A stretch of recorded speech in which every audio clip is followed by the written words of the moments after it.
Welcome to the Home for Innovation. Recently I came across this video of a Canadian political official talking to his parliament, and he's talking about the United States. And don't you wish we had somebody who would speak the truth to us like this guy is? It's funny how it's easier to see sometimes from the outside what's going on than it is from the inside. Take a look. It is stormy waters in the world today, Mr. Speaker. In Rome and Athens, cradles of civilization are replaced with cradle-to-grave socialism. Across Europe and the United States, millions go without work. Those who do work face a lifetime of crippling taxation to pay for the entitlements of their countrymen and the debts of their governments. Canada, by contrast, is strong. To stay that way, we must never repeat the mistakes of Europe and the United States, and we must instead focus on what Canada has already done right. So what went wrong in the United States? Many believe that the 2008 financial collapse and recession were the result of irresponsible behavior by business and banks. In fact, this behavior was merely the symptom. The illness was massive government intervention to turn the mortgage business into a social program. The roots of this go back 3 decades. Presidents from Carter to Bush Jr. wanted to expand home ownership, a worthy mission, no doubt. To do this, they mandated government-sponsored enterprises like Freddie Mac and Fannie Mae to cover the risks of loans to people who would otherwise not qualify for them. We call these subprime mortgages. According to a 2010 World Bank report, Freddie and Fannie, both government-sponsored enterprises, bought an estimated 47% of these toxic mortgages. Harvard financial historian Niall Ferguson estimates that between 1980 and 2007, the amount of government-backed mortgages increased from $200 million to $4 trillion. Furthermore, the American government not only encouraged but forced banks to provide these loans. To quote the World Bank report, in the mid-1990s, the government changed the way the Community Reinvestment Act was enforced and effectively compelled banks to initiate risky mortgages. Once Americans are in debt, the U.S. government encourages them to stay there by allowing them to write off their mortgage interest. The bigger your mortgage debt, the lower your taxes. In sum, the government encouraged millions of Americans to spend money they did not have on homes they could not afford, using money loans they could never repay, and then gave them a tax incentive never to repay it. The state had pumped so much air into the mortgage bubble that it burst. Financial institutions collapsed, taxpayers were on the hook, millions are jobless, and 1 in 5 American households are underwater. That is to say, their mortgages are bigger than the value of their homes. To make matters worse, these same American households have trillions of dollars in debt of which they are likely not even aware. Government debt. The U.S. government debt is now bigger than the entire American economy.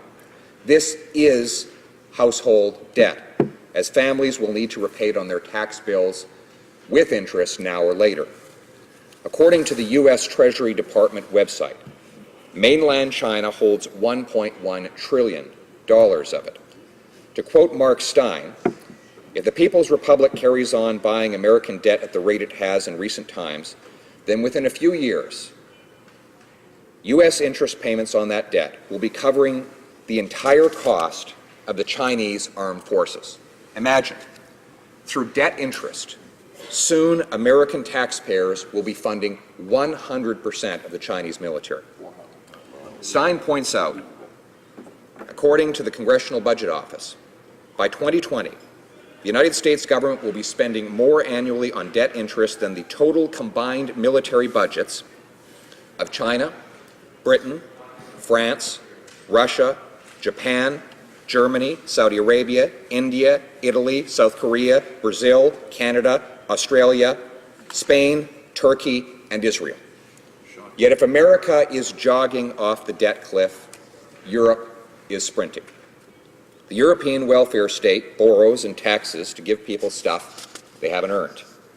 Recently, for example, Greek public sector workers took to the streets to demand the government continue to pay them 14 monthly paychecks per year.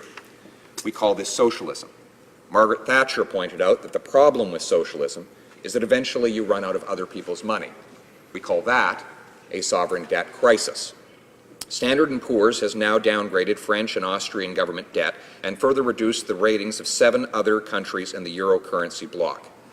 Portuguese and Greek debts have now been downgraded to junk status by all ratings agencies.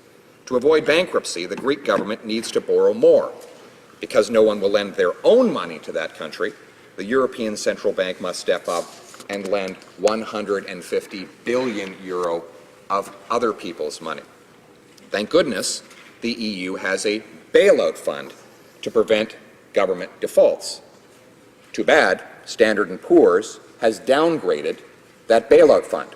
So soon, the bailout fund will need a bailout.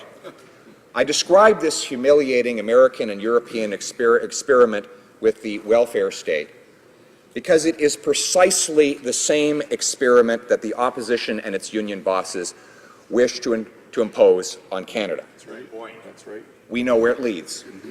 Through government spending, the indulgence of one is the burden of another. Through government borrowing, the excess of one generation becomes the yoke of the next. Through international bailout, one nation's extravagance becomes another's debt. Everyone takes, nobody makes, work doesn't pay, and indulgence doesn't cost, money is free, and money is worthless. This system punishes work, rewards sloth, taxes the makers to pay off the takers, and, quoting Thomas Jefferson, steals from the mouth of labor the bread it has earned. To paraphrase Rudyard Kipling, in the era of generous government, we were promised abundance for all. By robbing selected Peter to pay for collective Paul. But though we had plenty of money, there was nothing our money could buy. And reality stood up to tell us, if you don't work, you will die. Amazingly, the opposition ignores this timeless truth. They see the Europeans and Americans running off the debt cliff and say, let's hurry and catch up. No, thank you, Mr. Speaker. I choose the Canadian way. That's right. Canada is one of the greatest success stories of human history precisely because our leaders were practical and smart. From the beginning, they understood the basic rules of success.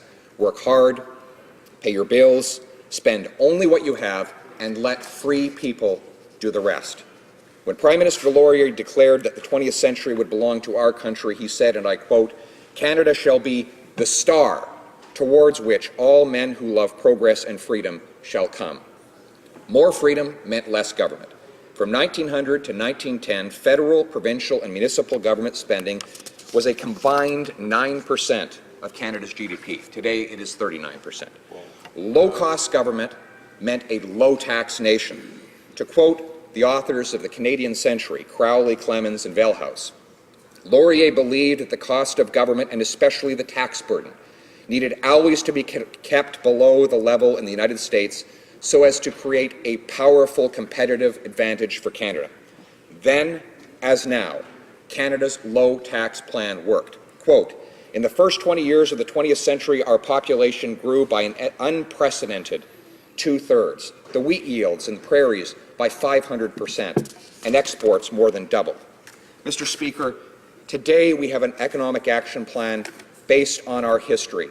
It tears down the walls of paperwork and protectionism so that businesses and workers can reach the cornucopia of natural resources, and so we can reach foreign markets to create jobs, so that our entrepreneurs can build a mountain of success rather than drowning in a sea of paper. It welcomes skilled immigrants in and punts fraudulent ones out. Mr. Speaker, we are in rough seas in the world today, yet we have a solid captain and the bright star of our ancestors to guide him through stormy waters. Thank you.